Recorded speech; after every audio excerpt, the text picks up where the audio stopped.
আমরা পৃথিবীতে বাস করি, বয়সভেদে আমাদের ওজনেরও পার্থক্য ঘটে। তবে আমরা কি জানি বিভিন্ন গ্রহতে আমাদের ওজন বিভিন্ন রকম হবে? তো চলুন দেখে আসি জাদুঘর টিভির আজকের এপিসোডে যে কোন গ্রহে আপনার ওজন কত।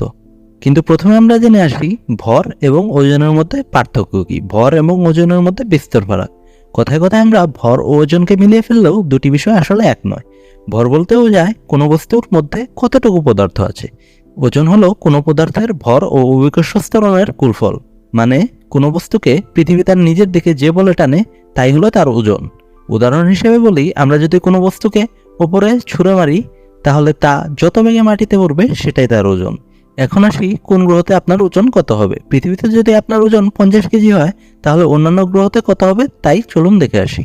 বুধ সূর্যের সবথেকে কাছের গ্রহ। এই গ্রহটিতে আপনার ওজন একেবারেই কমে যাবে, হবে মাত্র 19 নিউটন। শুক্র পৃথিবীর সমান এই গ্রহটিতে কার্বন ডাই অক্সাইড ভরপুর। শুক্রে আপনার ওজন সামান্য কমে যাবে, হবে 45.5 নিউটন।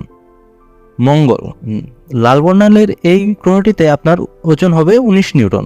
অর্থাৎ এই গ্রহটিতে অভিকর্ষ ত্বরণ আর বুধের অভিকর্ষ ত্বরণ সমান। বৃহস্পতি আমাদের সৌরজগতের সবচেয়ে বৃহত্তম গ্রহটি হচ্ছে এই বৃহস্পতি। এই গ্রহতে আপনার ওজন হবে সব থেকে বেশি, অর্থাৎ এই গ্রহের অভিকর্ষ ত্বরণ অনেক বেশি। এখানে আপনার ওজন হবে 117 নিউটন। শনি এটি দ্বিতীয় বৃহত্তম গ্রহ। এখানে অভিকর্ষ ত্বরণ পৃথিবীর থেকে সামান্য একটু বেশি।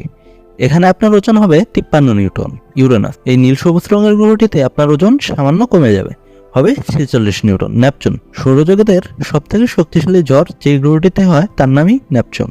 এই গ্রহতেও আপনার অভিকর্ষ ত্বরণ বেড়ে যাবে। এই গ্রহতে আপনার ওজন হবে 59.5 নিউটন। এখানে শুধু আপনার ওজন 50 কেজি দিয়েই দেখানো হয়েছে, তাই এই ওজনগুলো পৃথিবীর শুধু 50 কেজির ওজনের কোনো অবজেক্টের অনুরূপ। ভিডিওটি ভালো লাগলে লাইক ও শেয়ার করতে পারেন। আর কি বিষয়ে ভিডিও দিতে চান তা কমেন্ট করে জানান। আর এমন নতুন বিষয় জানার ইচ্ছা থাকলে জাদুঘর টিভি চ্যানেলটি সাবস্ক্রাইব করে পাশে থাকা বেল আইকনটি প্রেস করুন। ধন্যবাদ।